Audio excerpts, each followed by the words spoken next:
What's the best gear for your budget?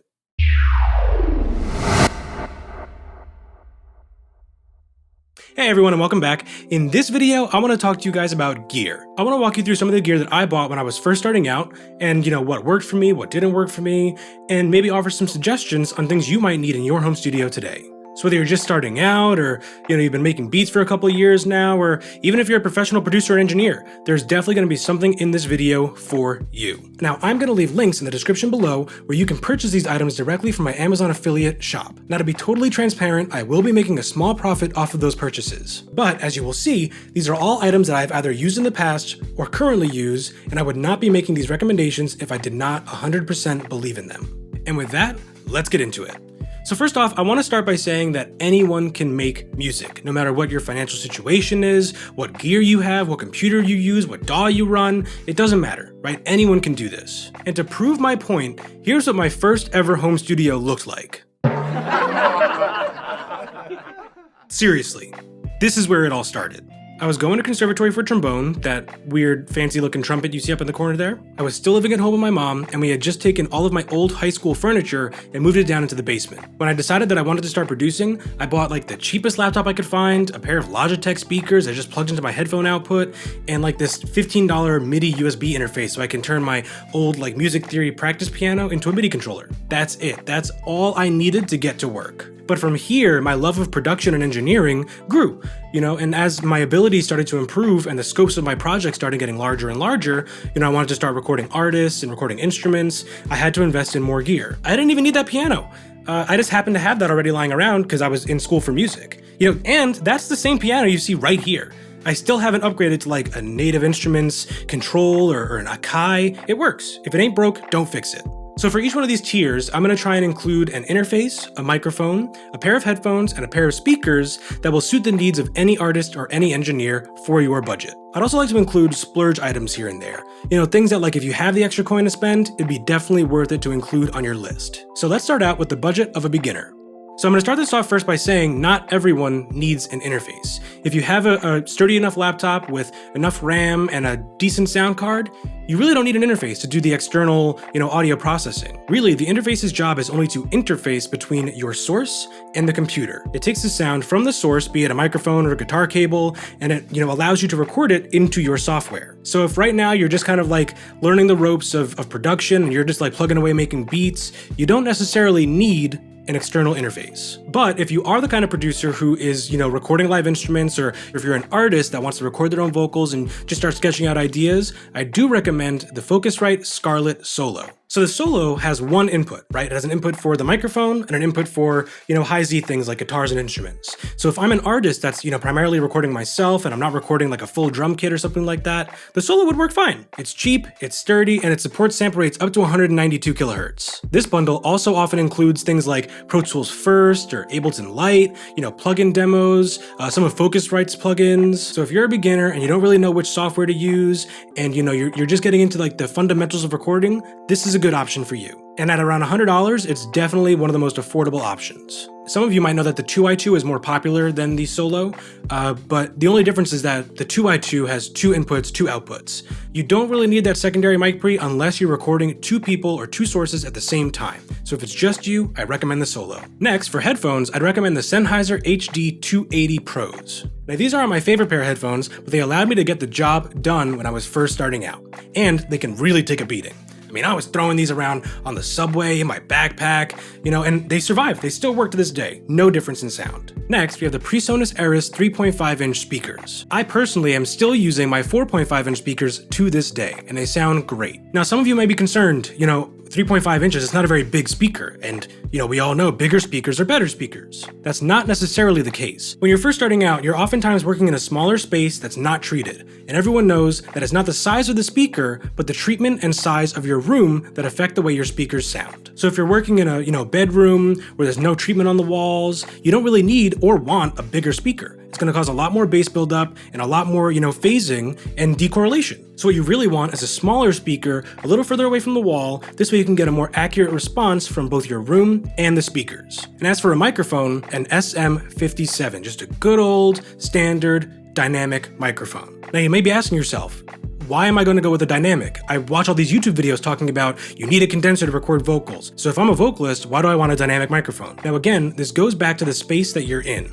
If you're in a room that has no treatment in it, all a condenser mic is going to do is pick up more of that room tone. So your vocals might have a little bit more top end, but they're also going to sound a lot roomier. A dynamic mic, on the other hand, picks up way less room tone than a condenser. You can also just add the top end later. It's way easier to add top end to a 57 than it is to remove room tone from an NT1. Another reason to get familiar with the 57 early on is that every studio and every live venue has one lying around. So let's say it's your first time in a studio, you're not the engineer, but like maybe you're recording some of your own music there, and now you have a reference point. You know what a guitar sounds like on an SM57. You know what your voice sounds like on an SM57, and they have one lying around. It's a $100 mic that's gonna last you forever. And to prove that point, I'm recording on it right now. It's one of the first microphones I ever purchased, and it has still not let me down. And now on to the splurge item. If you can afford it, I would definitely recommend purchasing the SSL2 or 2 Plus instead of the Scarlett Solo, even if you're a beginner. I'm a huge fan of SSL technology. You've heard me talk about working on their 9000J console before. And although the Scarlett is an absolute workhorse, I had mine for 5 or 6 years before I decided to sell it, I found that the pre's can become a little dirty over time. That being said, I did have that interface for about 5 or 6 years before that started to happen. But if you can start out with SSL grade technology as a beginner, it's definitely worth the money. Next, let's move on to like an intermediate budget. This is for someone who's been, working with an interface or on a pair of headphones and is just looking for a small, subtle upgrade. First, I'd like to recommend the Universal Audio Arrow. The Arrow is made for the producer on the go who's currently using Universal Audio plugins and cares about their conversion quality. This is also a substantial upgrade from USB to Thunderbolt speed. The preamps on the Arrow also come with a bit more features than your standard budget interface. This interface also comes with a bunch of super reliable and super accurate plugin emulations of classic gear. Things like Pultec EQs, 1176 compressors, LA2A compressors. If you're looking to take the next step in getting professional sounding results, this is your next move. For headphones, I'd like to recommend the Audio-Technica AT M50Xs. Now I found that these headphones are a nice blend between accurate and fun. They have a wide frequency response, their output impedance is fairly low so you don't really need a lot of power to drive them, and you can listen to these for a fairly long time at a fairly loud volume without getting ear fatigue. Are they the perfect headphones? No, but they allow you to get the job done for your price range. For speakers, I'd like to recommend the PreSonus Eris 5-inch monitors. These speakers are for someone who might have a dedicated space in their home where they make music. Now this space might be slightly treated, it might be very well treated, but more importantly, it's big enough to accommodate the difference in bass response. Now for a microphone, this time around I am going to recommend a condenser. Again, this is for someone who has a bit more treatment in their room. So I'd like to recommend the AKG P420 condenser microphone. This microphone comes with 3 different polar patterns: cardioid, omni, and bidirectional. Now cardioid is going to allow you to record things that are in front of the microphone, bidirectional is going to record things that are in front and in back of the microphone, and omnidirectional picks up things in all directions. This means that this microphone isn't just for someone who wants to get cleaner vocals. With a multi-pattern microphone, you can now record bigger things. I've recorded full drum kits using omni mode, I've recorded, a pair of bongos in bidirectional mode, I've recorded 2 vocalists standing opposite the same mic in bidirectional mode. Again, these are things that you can't really do with just a cardioid dynamic mic. So again, if you're looking for more features and you're looking to expand the things you can record, this is definitely a good mic option. Now for this tier splurge item, I'd like to recommend to you the Aston Origin condenser microphone. Now this microphone might not have some of the features that I mentioned on the P420, but it definitely sounds crystal clear. I also kind of like the fact that the Aston, unlike the, Shure SM57, isn't used ubiquitously across all studios. So maybe this might help you find your own unique vocal sound. Now let's get into the budget for a more advanced artist or producer. This tier is for someone whose room is well treated and who is starting to record and produce bigger projects. So for the interface, I'd like to recommend the Universal Audio Apollo Twin X. This is the latest version of the Apollo Twin series. Now some of you might notice that there are different versions of the Apollo Twin. This is because Universal Audio plugins use their hardware to actually do the digital signal processing. So you can't use Universal Audio plugins without Universal Audio hardware. The different versions, the Solo, Duo, and Quad, refer to the amount of cards that are on board in the hardware to process your signal. Now I personally have been using an Apollo Twin from the first generation, and it's just a Duo, and it works fine. But if you're someone who likes to use a lot more plugins than I do, you might want to consider going with a Duo or a Quad in the X series. Now the Twin has a lot of the features on the mic pre's that the Arrow had. The Twin also has 2 inputs and 2 outputs. Now, for someone like me who often finds himself recording bigger projects, things like string quartets, drum kits, pianos, stuff like that, I definitely recommend getting an Apollo 8 as well. Universal Audio Apollo series is meant to be linked together. So my current setup is an Apollo Twin linked with an Apollo 8. With this configuration, if I do have to record a bigger project like a string quartet, I can use the 2 pre's on my Twin in conjunction with the 4 pre's on my Apollo 8. Now again, if you're not looking to record, more than 1 or 2 sources at a time, you may not need to invest in the Apollo 8. But if you are someone who's either trying to record bigger projects or trying to dive into the world of hardware inserts, using outboard gear, things like that, you might have to invest in the I/O that the Apollo 8 provides. Now for the next pair of headphones, I want to recommend to you the Audeze LCD ones. Now believe it or not, back in April 2020, I entered an Instagram contest where you tag your friend and blah blah blah with Plugin Alliance, and I actually won this pair of headphones for free. And to be honest, at first I was kind of skeptical, but I was shocked at how accurate and fun these headphones were. For starters, this is the first pair of headphones that I'm recommending that are open back. So you can see here, if I bring this in real close, this is actually a grill, right? This is not a solid plastic back. This is actually open. This allows the air from the backside of the driver to actually exhaust itself out of the side of the headphones. This allows for a more natural response, whereas things like closed back headphones oftentimes have a bit of a 100 hertz bump just from being in an enclosed space. I also like that open back headphones let in a bit more of the environment, the sound of the environment that you're in. Now you have to think about it, right?